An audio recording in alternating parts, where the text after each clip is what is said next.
جی وعلیکم السلام ورحمۃ اللہ وبرکاتہ۔ محترم بھائی نے لکھا جی، رات کو بغیر تراویح کے نماز پڑھے اگر بندہ کوئی سو جائے تو پھر سحری کے وقت 8 رکعت تراویح پڑھنا یہ صحیح عمل ہے؟ یہ پڑھ سکتا ہے کیوں نہیں؟ نماز تراویح یہ نماز تہجد ہی ہے نا، ایک ہی نماز کے مختلف نام ہیں۔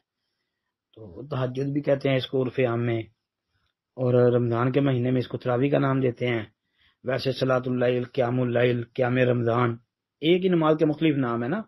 تو یہ فجر کی نماز سے پہلے یعنی عشاء کی نماز کے بعد سے لے کر طلوع فجر تک پوری رات میں کسی وقت بھی یہ پڑھی جا سکتی ہیں۔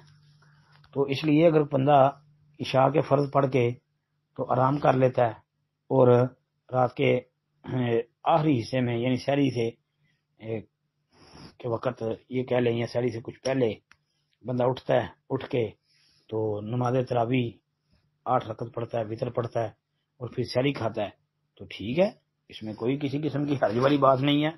السلام علیکم ورحمۃ اللہ۔